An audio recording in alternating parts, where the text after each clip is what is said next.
What up? What up? All right. Nice. I'm excited to be here with my new friends, Michael and Anto.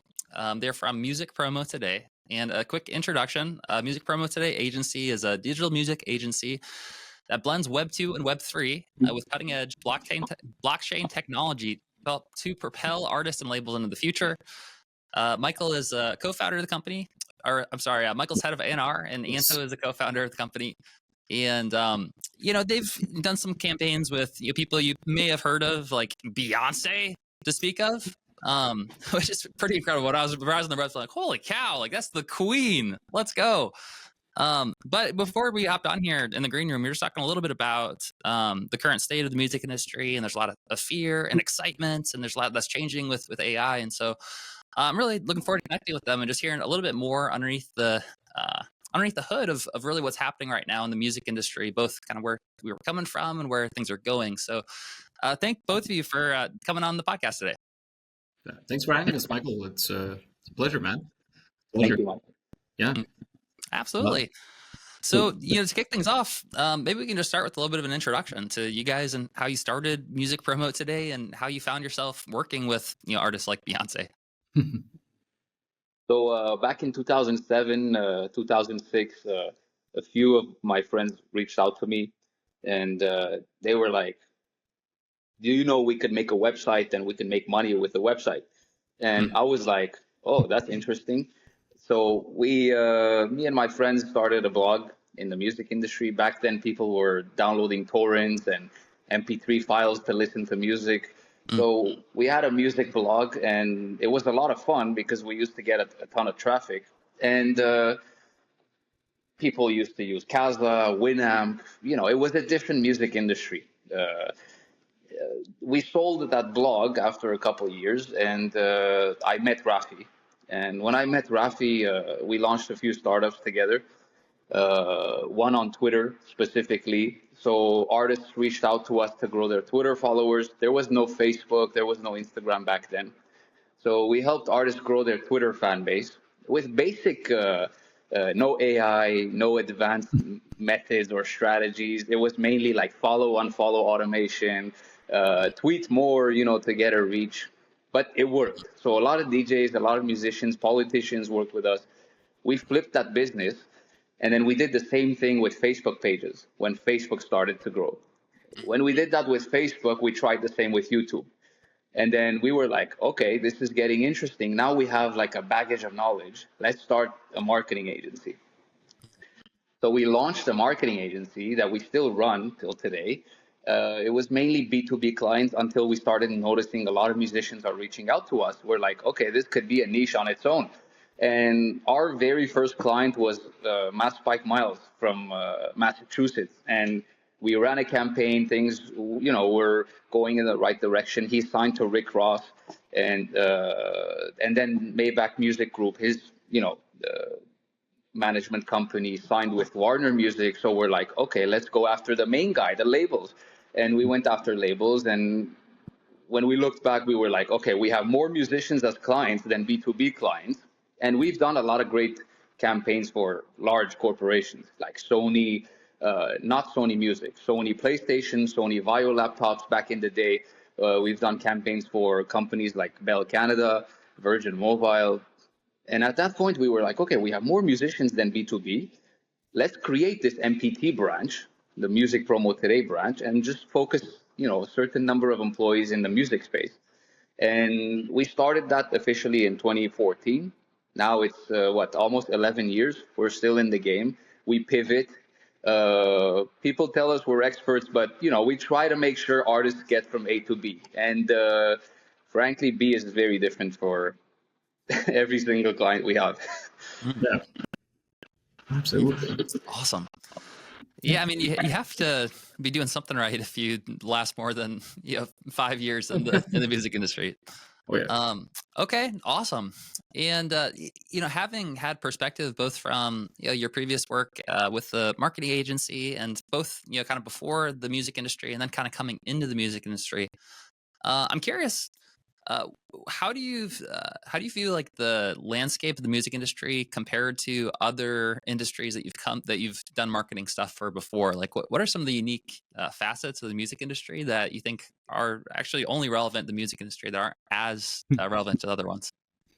So there's a lot of opinions out there, but the one that really struck me for some reason is came from Mark Cuban on Shark Tank, and he said, "I don't Mm, invest in the music industry because it's a very risky space." And not that I'm a fan of or not of Mark Cuban, we all look up to him. He's been successful, but you remember that it's a risky space, not for musicians, mm, but also investors and people with mm, capital. I mm, think after a decade, I kind of understand why it's risky. mm, There's risk in mm, every sort of, let's say, business operation, but the music business is very unique, I find.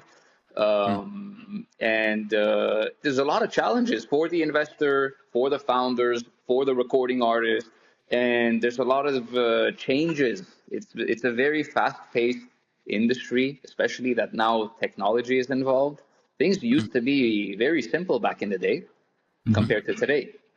mm, I think in this question, there's other really something very interesting about music that's pretty unique about the music business is that once your asset is created, you made the song, okay, you published it, it's out there, it's in there.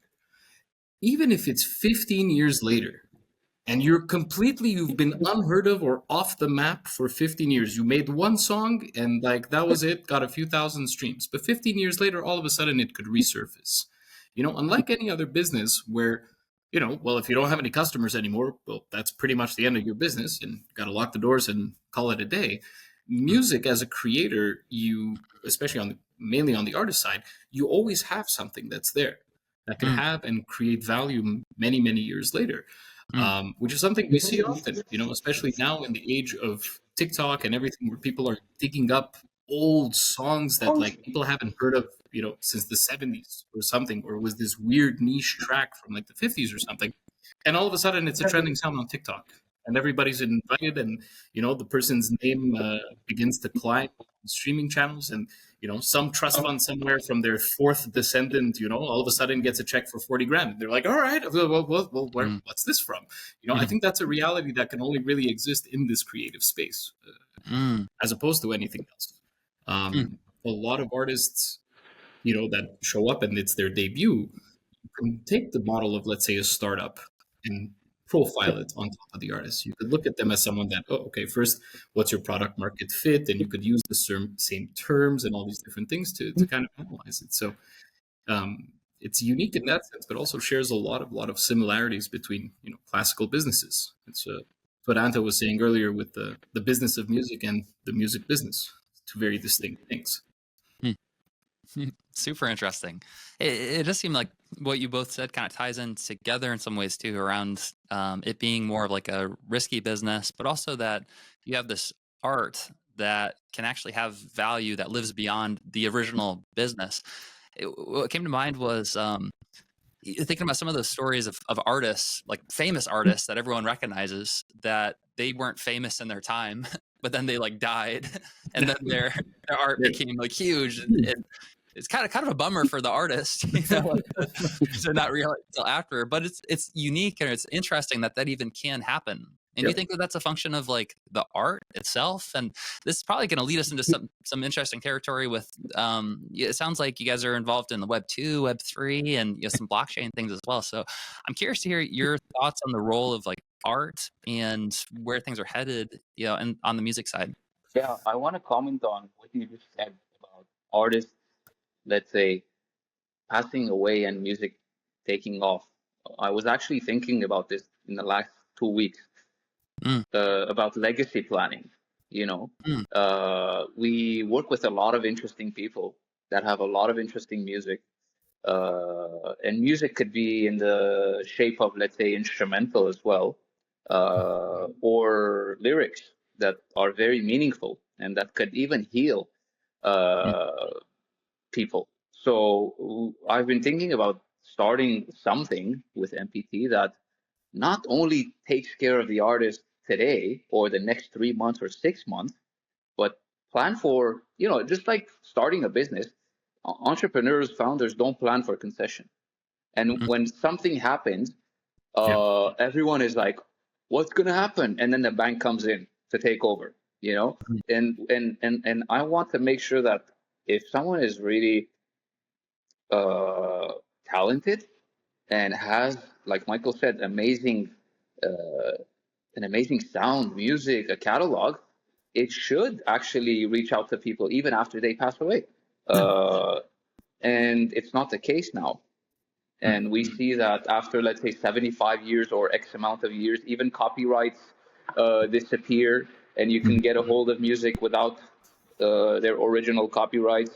But if you really want to help a musician, I think you have to help them even after they pass away. So my mission is to actually make sure that not just now, but after as well.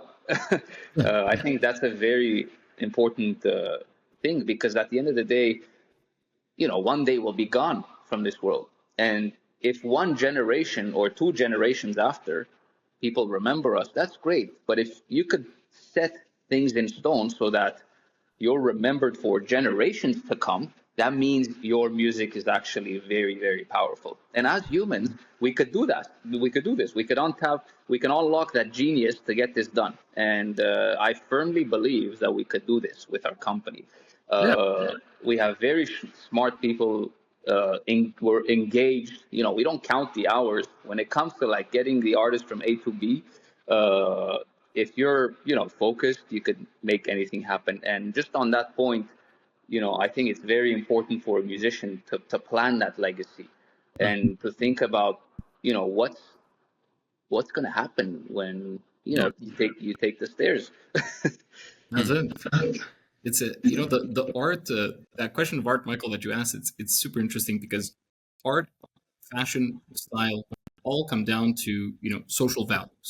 Okay, when society kind of encapsulates an idea, then an artist can represent it, and naturally, the representation of an artist, whether musical, painting, sculpture, whatever, is a reflection of that society's emotional stance, or moral stance at the time. So there'll always be a resurgence of a thought or of a culture or of an idea that will come back in the future, and come back and become more popular or grow out again. Um, and an artist today can be feeling, let's say the emotions of today, but it could also be reflecting the possibilities of tomorrow, or maybe the hopes of tomorrow, or maybe it's a reflection of the past. So naturally, the second that art is created, it becomes timeless because it encapsulates everything altogether. Mm. So in today's society, this music, unfortunately, because of the sheer volume of music that's coming out and the sheer volume of art, it's hard to always uh, properly represent it or represent it the best way possible. But through these different technologies, whether it's TikTok platforms like TikTok, or it's platforms like the future marketplace for legacy crafts that Anto seems to be building as we speak. In either case, it's technology that's going to have to catalog these things, to group them, to feed them, basically to the audiences that are going to be interested, whether it's commercial interest or public interests. Mm. Yeah. Wow. So It's super interesting. I love this conversation. It's kind of like the zooming out and just having a wider perspective. yeah, I mean, I feel like it's something that we just don't really acknowledge very often. Just the fact that like we have such a temporary uh time, like here to be alive, and that there's yeah, that it's in the grand scheme of things, it's really just this tiny little like piece of sand. yeah. I said, So there was a comedian. I don't mean to cut you off, but there was a comedian that I saw. I forgot his name. I think it was showed up on my Instagram feed. I'm not going to pretend that I'm a connoisseur, but showed up on my Instagram feed, and the guy was talking about how Picasso was actually alive in the '70s, and he goes, he was. You think of Picasso as this great, ingenious, you know, grand designer of everything, but essentially this person existed at the same age of Mountain Dew, and all these types of like hyper Wow. commercial and ridiculous types of things. The comedian made Hmm. a fantastic point about it. If I find the video, I'll share it again. But we have this perception that, like some things are so grandiose that they're out of reach, but they've only been a few years away. Hmm. So an artist just investing that amount of time now today can be so significant that they don't even know yet, or they don't even understand how significant the work that they're putting into it can potentially be. You know, Hmm. you always have to be comfortable with what you release Hmm. in function of timelessness, because Hmm. that's what you're creating. You're Hmm. investing time to create something that's timeless. Hmm. I like it. Yeah, it's creating something timeless. I did not know Picasso was alive in the 70s. I for some reason I think of him being like, I don't know, in like the 1700s. Or... No, yeah, exactly. No, he dies in wait, Picasso dead 1973. Wait, he's still alive. He's in Orlando. Exactly. Oh, but he dies in 73. He's and Mountain Dew is around in like the 20s or something. So like, yeah, Correlation? well, Maybe. I think so. I think so. But yeah, Picasso could have been listening to Deep Purple. Could have been listening to Van Halen. Could have been listening to maybe not Van Halen. Could have been listening to Led Zeppelin and Mm. been inspired by these artists and created something amazing. That's pretty cool. So I mean, on this this front of talking about timelessness and creating a legacy, and also what we talked about in terms of the current state of the music industry, in terms of AI, and just sort of this feeling of things are moving so fast. I'm curious where you see things like, how do you create that that legacy? How do you create a historical, a way to take the song and actually extend it multiple generations down the line? Is it related to Web3? Fans. Mm, Fans. The mm, answer has not been different in the last 200 mm, years for anything. Fans is what perpetuates mm, everything.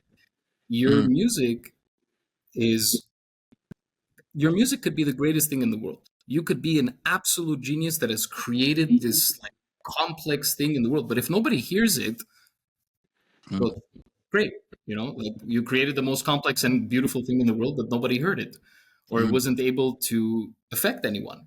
It's the mm, fan that perpetuates the dream. The fan consumes the music, the fan consumes the brand, the fan consumes that, artistic, moral, concept that's being delivered to it. It could mm, be something as simple as like, I got a really good looking girlfriend, a bunch of money, and a fancy car. It doesn't matter. But mm, that's what's being consumed by the person nonetheless. mm, And if that thing holds value, or if it's able to, the value of it is able to ripple, and the artist is giving opportunities for their audience to engage and interact and complete the story or add to the story that they've created, then a song can live forever, like mm, as long as it can. You know, mm.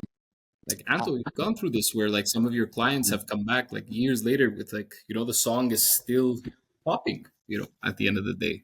or Mm, making money. I think in general it's about your message. And some artists don't realize how powerful their message is until mm, they get a fan letter or an email or a comment mm, on social media. And then, it hits and they're like, oh, I didn't mm, expect this. And then, a lot of musicians are doing things today because they follow the norm, they follow the follower, and they don't understand why they're creating music and the impact that they could have. mm, So I think it all comes back to dissecting the why. Why do you create music, and what's your message? And if you know why you're creating music, you have the answers, the one, two, three, and you know what your goals are, where you need to head, and for the why reasons, you just have to execute that. Some days will be, shiny. Some days will be dark. And if you stick to that goal, you will get there. But nowadays, we see a lot of musicians, at least the ones that reach out to us, they don't even know why they do music. Mm. They just think that they can make money with music or it's a passion. And Mm. sometimes we realize it's not really a passion, and they think they convince themselves that this is their passion.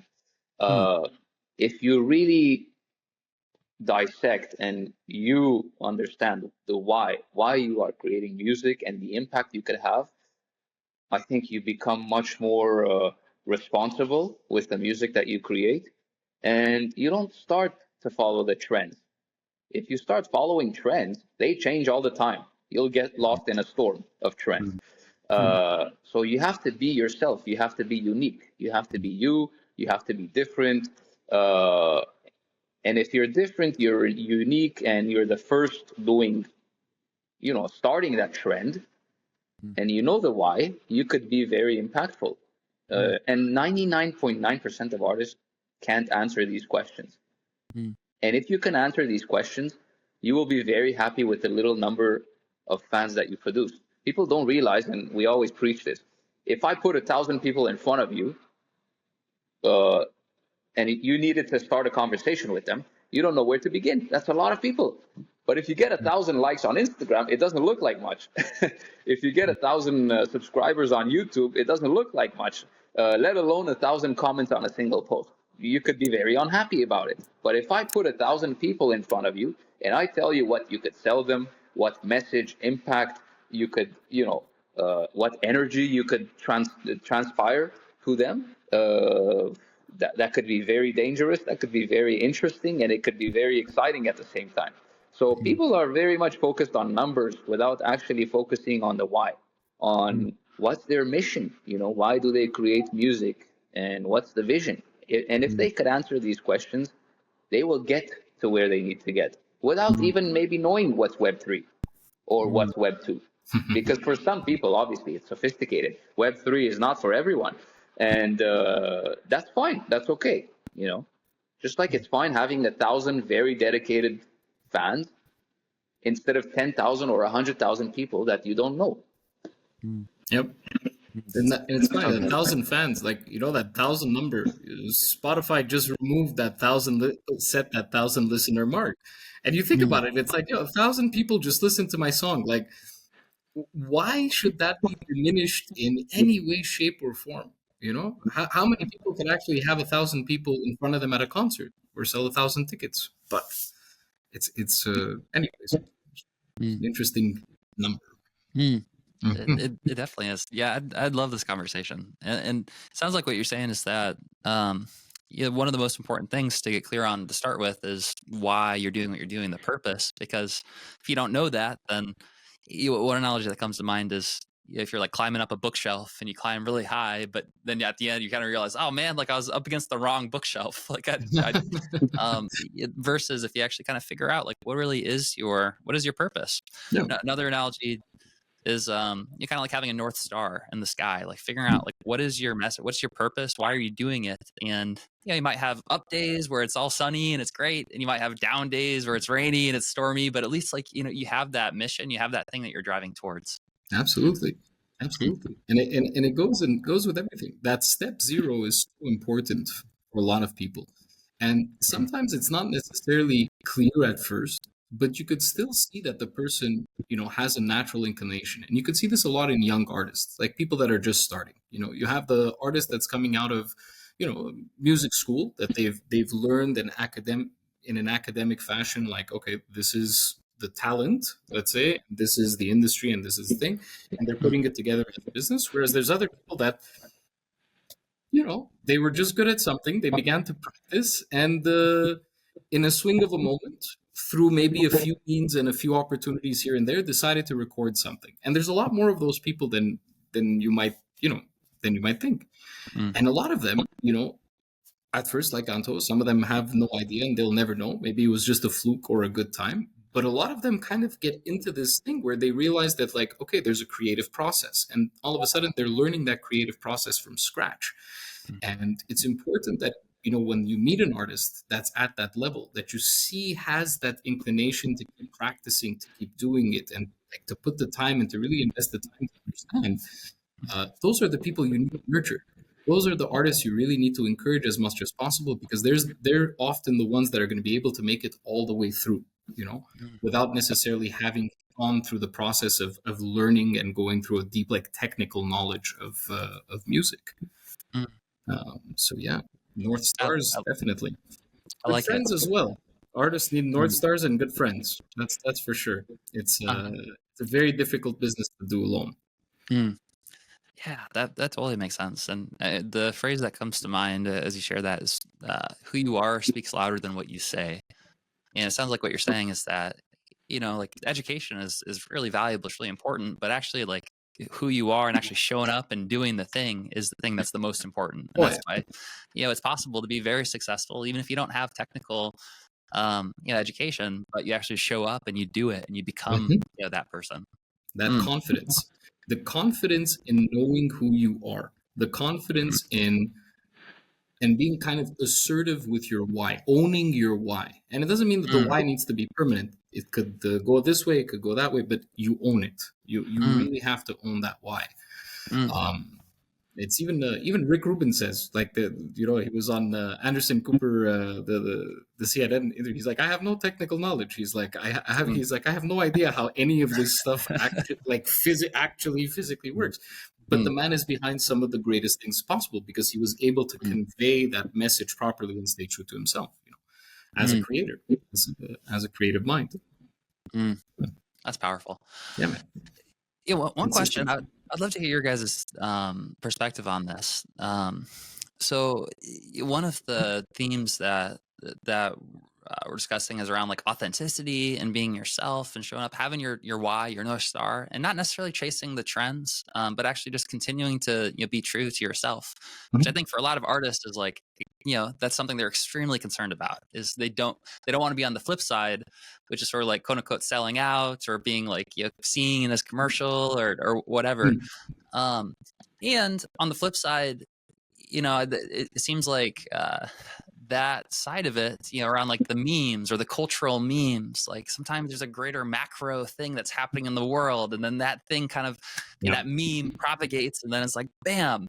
And so I'm curious where you guys like fall on the line of do you think that there's a balance between like you have to be authentic and be yourself while also being aware of like the macro state and trying to line up, or do you see it more of like no, like don't worry about the trends at all and just kind of focus on being true to yourself, and after with enough time that's going to get you there? So it's not really a one or the other. Mm, Okay. It's You really need to be careful to take things step by step. Because if, let's say, you haven't really figured out the why, or let's say you haven't figured out your step zero, mm, and as a musician, you go on TikTok and you're just looking up like what's the next big trend to do, and you're just blasting out 20 videos. Okay, maybe one can go viral, but you're not going to have any idea what to do with that virality. And then mm, you're going to come back to that same formula of just trying it again, and maybe it works and maybe it doesn't. Whereas if you do show up to that point in time where you're like, you know what, I need to experiment strategically because it's an opportunity that's there, and this trend does kind of fall under my audience, my vibe. Like, I can actually, there's enough trends to go around, like we could all agree mm, on that. So mm, it doesn't really matter who you are, what you like. There's a trend for you, but it's until you get to that point, if you don't have that thing established already, mm, like it's not gonna fall through. Whereas if you mm, show up and you pick the trend and you go with it, and then all of a sudden you have a whole bunch of viewership, and you know exactly what to do with those viewers, you know exactly mm, what your next piece of content can possibly be for them to be redirected. That's a mm, whole it's two completely different scenarios. Commercial viability and artistic authenticity. Okay, mm, this is like, I don't know if you need a third to make it a Venn diagram, but like basically the intersect between these two is where an artist needs to be. mm, And it's never, how could I say? Anto likes saying that it's a process. Because it really, really is. The process is key. You mm, can't rush through it. You could get lucky, and hopefully you have enough people around you to like make sure that they just grab as much stuff as possible to put you in the right position. But you can't bet on being lucky. Like that's not how life works. You bet mm, on what you know. You bet on what you can achieve. mm, If you want to be a little risky, sure, but and mm, bet on being lucky. mm. I like that. Yeah, the Venn diagram. So it's you Commercial can't. viability. It is Yeah. possible to have all those things, and It also kind of reminds me of what you talked about earlier in terms of it's great if you can like be authentic and be yourself and express yourself, awesome. But like if it's not being heard, if it's not connecting with other people, then there's a missing component there just in terms of the fulfillment of like that's what music deserves to be heard. Like that's part of like the purpose of it, so that you can connect and build relationships. Exactly. Cool.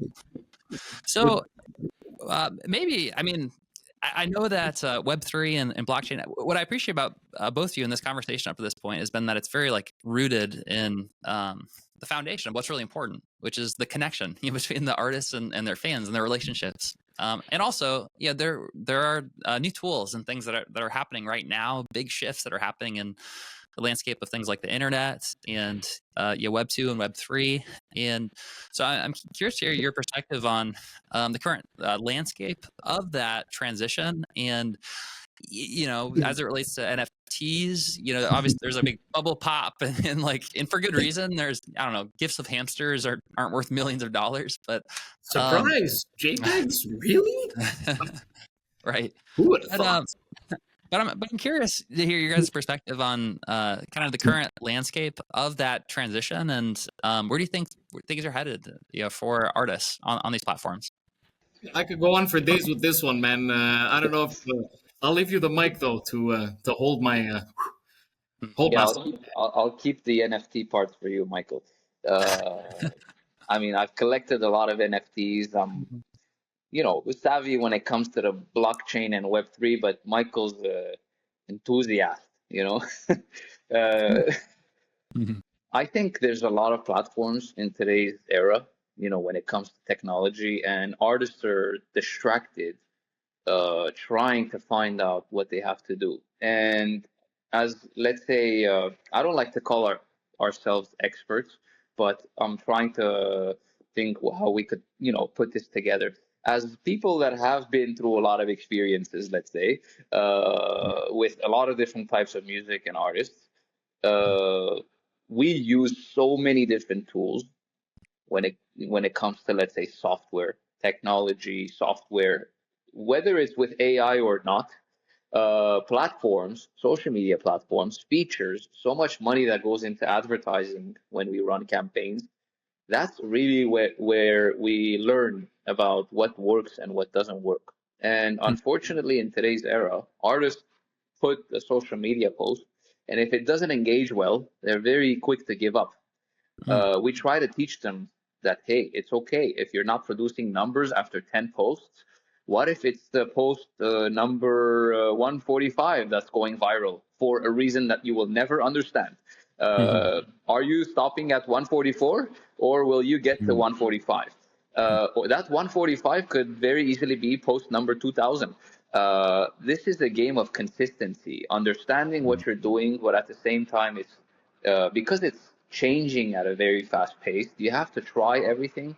You have to fail faster. That's what we say. And when you work with us, we've gone through those, trials and tribulations. We've failed many times. We spent so much money where, let's say, the CPV or the cost per click is 10 times higher than it should be. So because we've been through that, when you come to us, you're kind of taking a shortcut. We're not here to do miracles.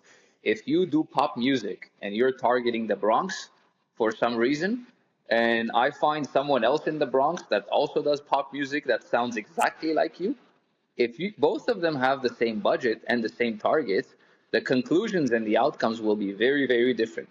So this is why when people come to us, we're like, look, there's no cookie cutter program. There's no copy pasting. We have to try. We have to listen to the audience, just like you said, and we pivot based on the reaction. And the crowd tells us what they like based on engagement levels, and then we, bring back a new round of content to them. So artists should just keep going, and it's challenging, to keep going because there are no royalties, there are no quick rewards. Uh, People, the crowd, and musicians look for quick satisfaction, instant gratification, and none of that exists. And when you keep going, sometimes you get signals. Things start to move. And I could tell you this applies to every single platform out there. YouTube on its own, TikTok on its own, Instagram, what else? X. When you start using these platforms, genuinely invest time into those platforms and their features, you start learning. Not only you learn, but you also discover, okay, this is working, this is not working, this is how I should tweak my approach. You look back, and every single platform today, without charging you a single dollar, is allowing you to make a post, a profile. All these posts are instantly crawled by Google, indexed. You're not paying a single dollar.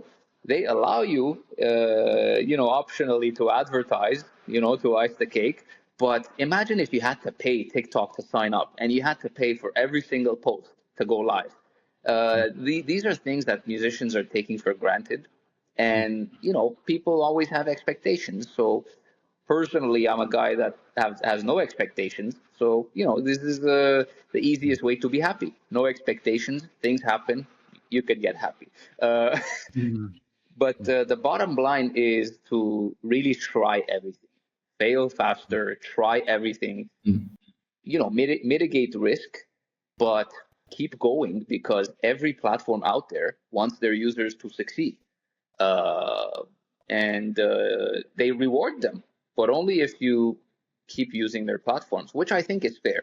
So if you know your why, and you're on these platforms, and you're consistent, and you never give up, you don't look at your numbers, you will get somewhere. In Eventually. between, the harder you work, the luckier you get. Because I believe in luck now. I Mhm. didn't believe in luck about 2 years ago, but when I actually understood the definition of luck, I started to believe in luck. Uh, and luck will come to you only if you work hard. Fair, fair, fair, I like it. So, fair, fair, fair. when you say the understanding the definition of luck, is that referring to? I feel like I've heard a phrase like "luck is where preparedness meets opportunity." Is that Yes, the right? but That's a I good think one. that the most simple way to put is, a lot of things happen that are out of your control and out of the control of other people that directly impact your life.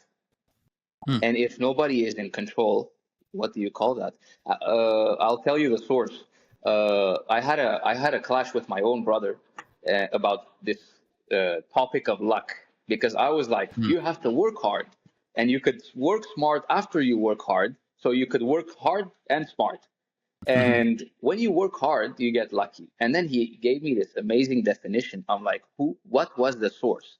So he told me about this book, Psychology of Money, that I read, and forgot the author's name. But that's a book I recommend. And that book has the best explanation of luck. Things that Hmm. happen in my own life that has no ties to me, even if I'm prepared or not, and that impact directly my life. That's luck. You can't control that. Hmm. Hmm. Yeah, so it's sort of like pure circumstance. So like the parts that you can't control. It reminds me of the serenity prayer. Like, give me the courage to change the things I can. Yeah. The uh, Humility to change to serenity to change things I can, humility to change things I can't, to some like not change things I can't, and mm, the wisdom to wait, know the difference.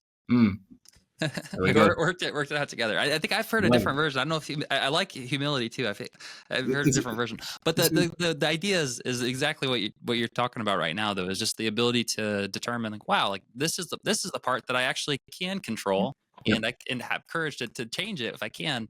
This is the part that I actually can't control, so I'm going to accept it. I'm gonna surrender to that part, Hmm. and I'm going to do my best to determine which parts I can and which parts I can't.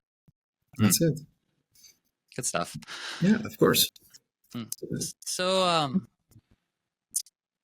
coming back to kind of the core, for artists who are like watching this or listening to this right now, Yeah. and maybe they're in a place where they're on post 1211 and they're just like really they're trying, like they want to reach people, they want to make it sustainable, but they're trying to kind of have that breakthrough. How do they know the difference between when they're honest, like what, like in your opinion, should they, like the main thing is just keep showing up, just keep doing it? Or when do they know when to pivot or do things differently? Actually, here's a better way to put that. I love what you said about, you test, you explore, you don't have the expectation, but you test and you see what comes back, and then you use that to pivot. But how do artists do those explorations? How do they do those tests in meaningful ways so that they can learn to pivot? So it's very important to kind of visualize your day as an artist. This is where the music business becomes the business of music, okay? And it's very important to organize your day in a way where you're capable of creating, because that's your core function. Okay, as an artist, your core function is to create. What that thing you're creating is a new song, it's a piece of content, it's an item or something, whatever. It doesn't matter. Your main purpose is to create. Once you finish your creative, let's say, cycle, that's where you have to begin to do your quote unquote admin work. Where is you're organizing what you need to do? That's where your team comes into play. Okay. And for most artists that don't have a team, you know, you need to learn how to go through each one of these cycles, because at the end of the day, your product needs to come to life. It needs to be distributed. It needs to be interacted with, and you need to get something back from the world to go back and create all over again. First, understand your cycle. Okay, what and how you're going to go through that motion time and time again. Pivoting, okay, is when you're seeing, number one, a change inside of you. Okay, so let's say a creative shift. You thought X, now you think Y. You were less humble, now you're more humble. You were more humble, and now you give, you care a little less. Something happened. Okay, something happened that's going to affect that cycle. Okay, once you feel that as an artist and you feel that it's being represented in your creativity, don't stop. Keep going, because you are only expressing yourself and you're maintaining that truth. When it comes to your numbers and your metrics and all of these different things, you know, let's be honest, money is important. Especially when you're spending on platforms, when you're spending on these types of things, you need at some point the organic effect, okay, will begin to dilute at some point in your journey, whether it's an amount of followers or it's something. It does at some point, it's going to dilute. So you do need to figure out like a monetary value to keep putting and keep experimenting and conducting those types of experiments. After that, creative cycle. After that, you have basically the responses. After putting out all of these songs and contacting so many, let's say, radio stations or blogs or venues or things like that, are you getting the responses that you want? What's the actual feedback from your music? Because it could be that you make a song and you're like, oh my God, this is the greatest thing I have ever produced. You start throwing it out there and you're like, well, nobody really likes it. And everybody has something very harsh to say about it. It's like, okay, you could take that as like criticism and hurt yourself, but like maybe it's like, yeah, maybe they just don't appreciate it, and they're not the right crowd for it. Are you going to continue making the same thing for the same crowd? No, you're not. You're going to listen to yourself. You're going to listen to your audience. You're going to pull that song back. Maybe you're going to find other people that might enjoy it more. Maybe it goes around, and in reality, you should consider, mastering it better, or playing better guitar, or editing it more, or what.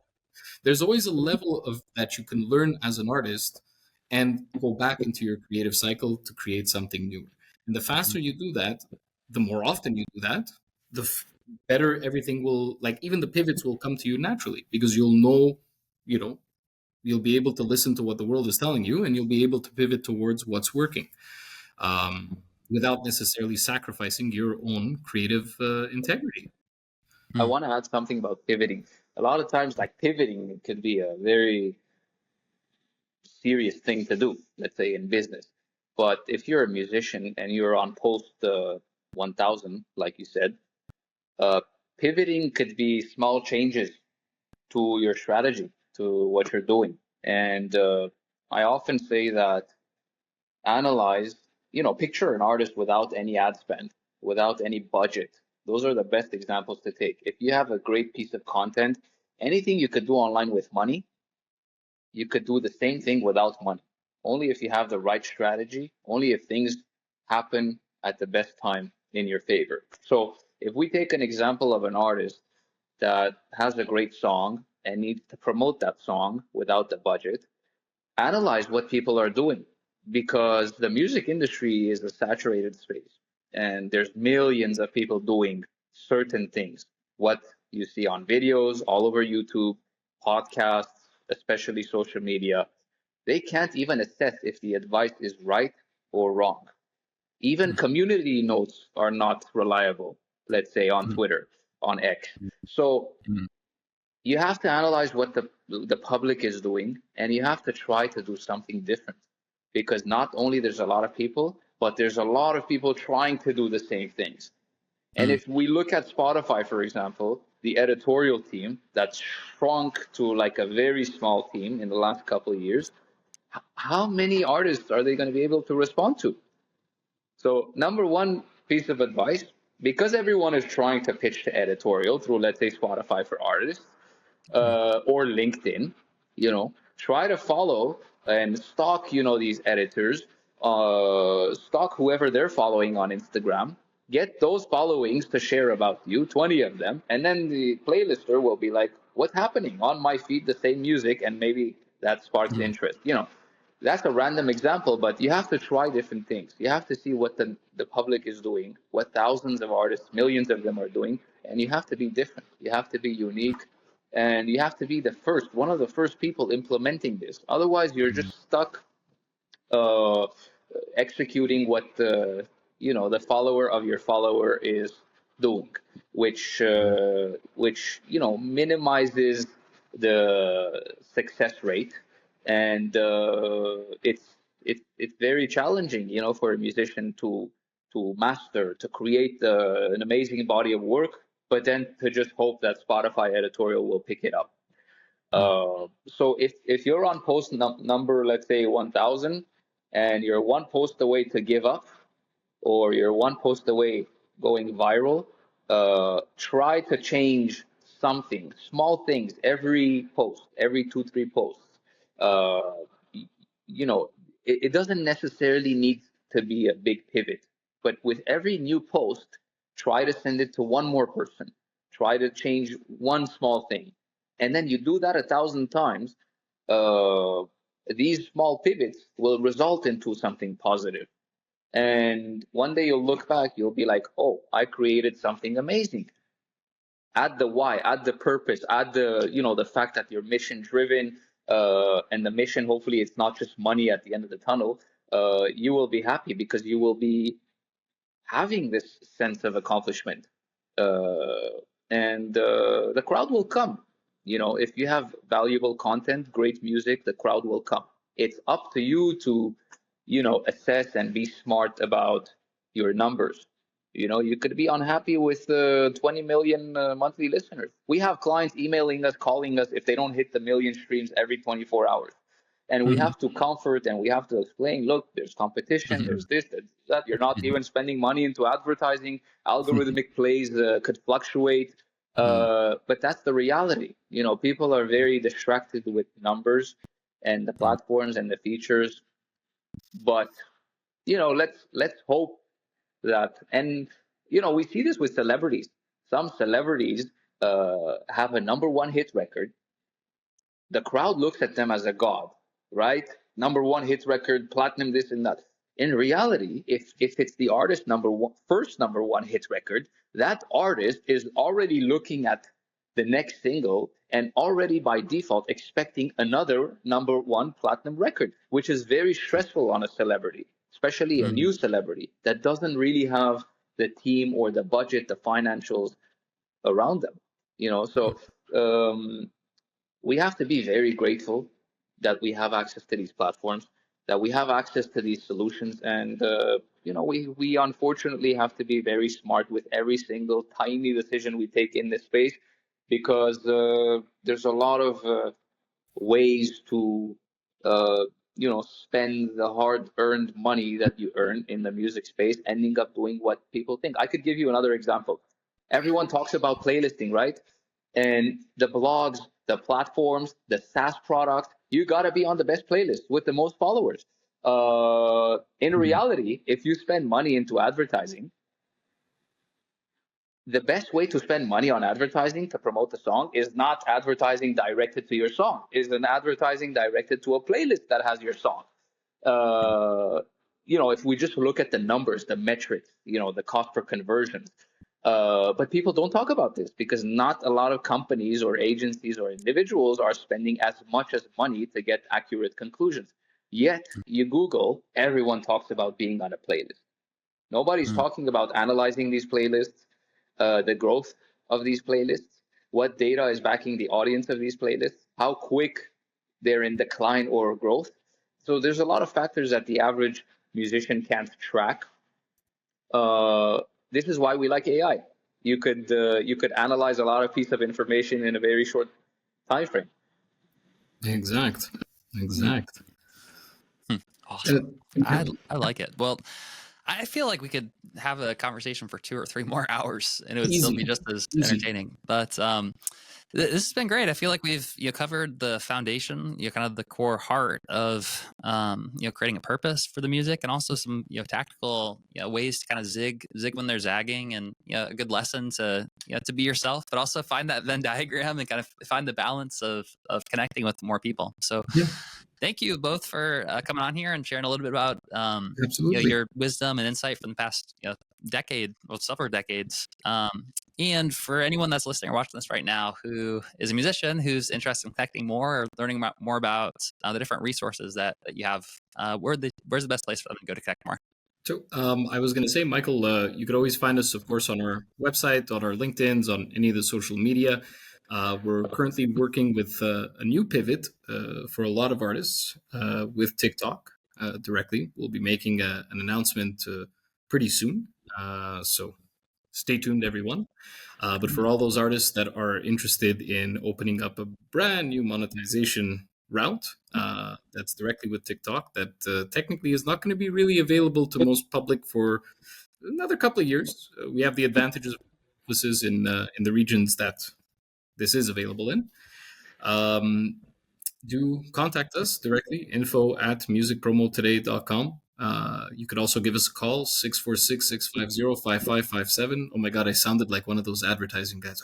Call us now, but all right, maybe in another life. But yeah, you guys could reach us through email, reach us on Instagram, reach us pretty much anywhere. I'm getting all kinds of DMs in my LinkedIn, so feel free, guys. Reach out. Talk to us ask us about our new TikTok plan, and stay tuned. That sounds awesome. Yeah. Cool. Well, like always, we'll put all the links in the show notes for easy access. And thank you both again for hopping on the podcast today. Man, it was a pleasure, Michael. Thank you so much for your time, man. And thank you for giving us this platform to share our knowledge, man. It was a great time. Yeah.